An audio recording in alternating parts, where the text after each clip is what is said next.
ایران نے اسرائیل کا خفیہ جاسوس نیٹ ورک پکڑ لیا۔ ایران کی انٹیلیجنس نے اسرائیلی خفیہ ایجنسی موساد کے بڑے جاسوسی کے نیٹ ورک کو بے نقاب کر کے گرفتار کر لیا۔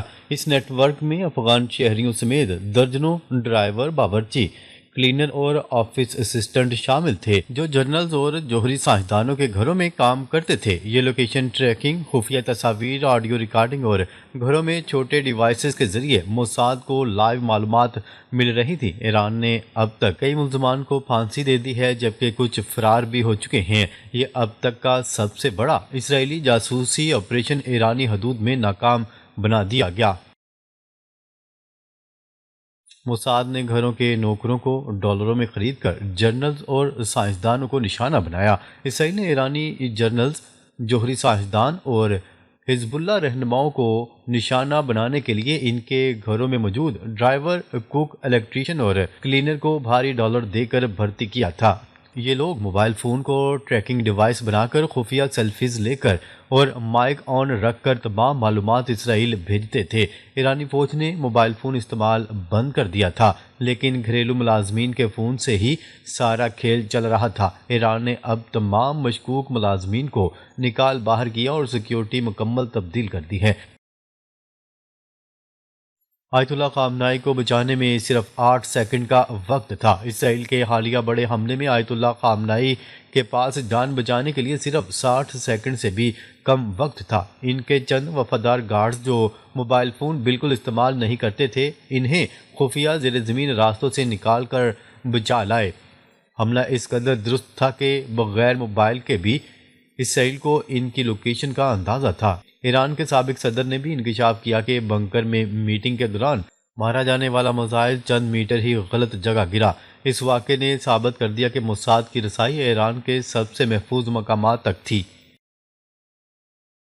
ایران نے اسرائیل کے اگلے بڑے حملے کو فیل ہونے پر مجبور کر دیا۔ اسرائیل کا رجیم چینج پلان اور بڑا حملہ ابھی تک التوا کا شکار ہے کیونکہ ایران نے اس کو پورا جاسوسی نیٹ ورک توڑ دیا ہے۔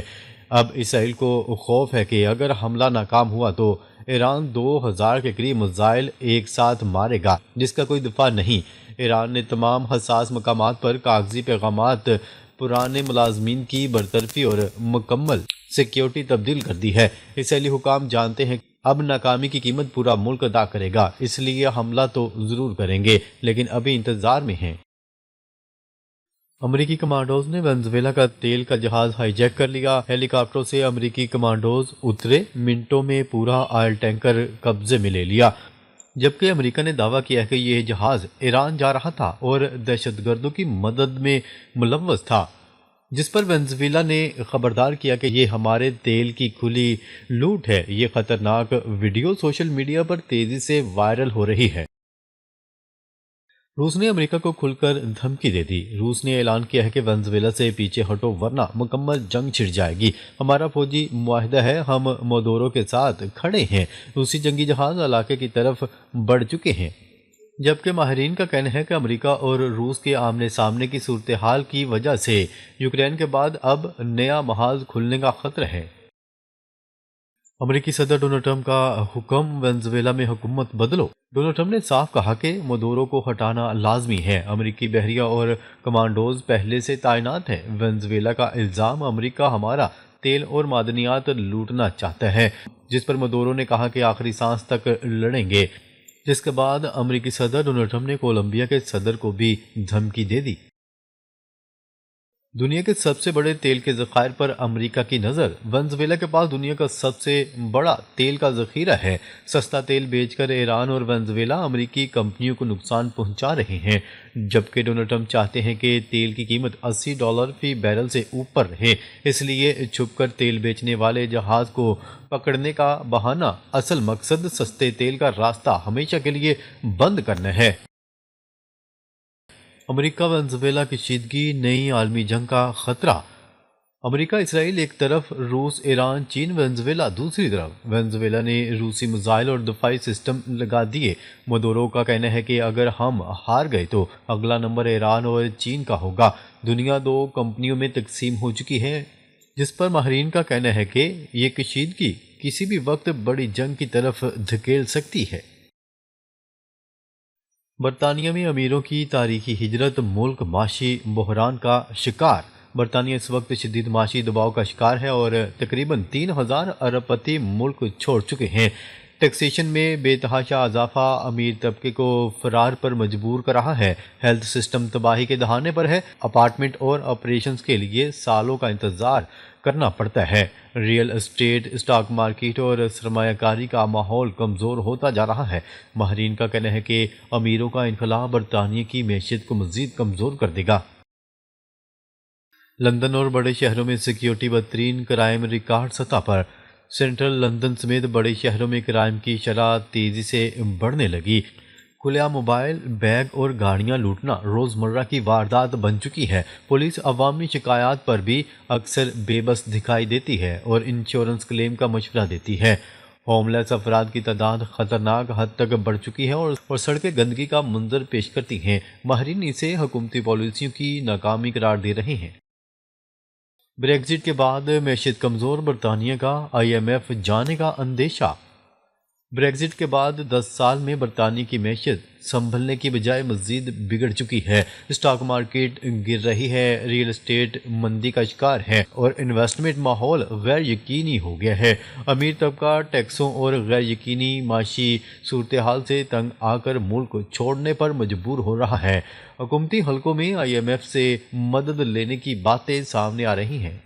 اس صورتحال کو دیکھتے ہوئے ماہرین نے خبردار کیا ہے کہ IMF کی مداخلت برطانیہ کو مزید کمزور بنا دے گی۔ برطانیہ میں امیگریشن پالیسیوں کا الٹا اثر، ملک میں افراتفری۔ غیر ملکی اور غیر منظم امیگریشن نے برطانیہ کے سیکیورٹی اور سوشل سسٹم پر دباؤ بڑھا دیا۔ برسوں کی جنگوں اور پالیسیوں کے نتیجے میں مختلف ملکوں سے بڑی تعداد میں لوگ یہاں منتقل ہوئے۔ بہت سے شہروں میں آبادی کا توازن تبدیل ہو رہا ہے اور مقامی لوگ اقلیت بنتے جا رہے ہیں۔ ثقافتی تصادم، صفائی کے مسائل اور کرائم میں اضافہ عام ہوتا جا رہا ہے۔ تجزیہ کاروں کے مطابق یہ بحران خود برطانیہ کی اپنی پالیسیوں کا نتیجہ ہے۔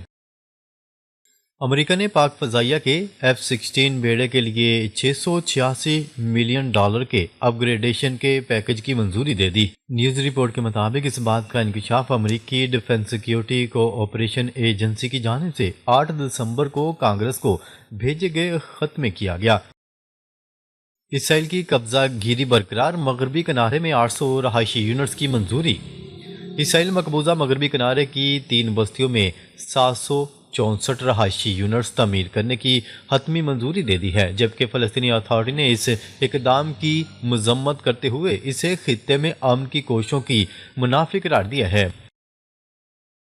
یورپی رہنماؤں کا ڈونلڈ ٹرمپ سے رابطہ، یوکرین امن مذاکرات پر تبادلہ خیال۔ برطانیہ، فرانس اور جرمنی کے رہنماؤں نے امریکی صدر ڈونلڈ ٹرمپ سے رابطہ کر کے یوکرین امن مذاکرات پر تبادلہ خیال کیا ہے۔ برطانوی وزیر اعظم کے دفتر 10 ڈاؤن اسٹریٹ سے جاری بیان کے مطابق یورپی رہنماؤں نے یوکرین امن سے متعلق بات چیت کے دوران صدر ڈونلڈ ٹرمپ کی کوششوں کا خیر مقدم کیا۔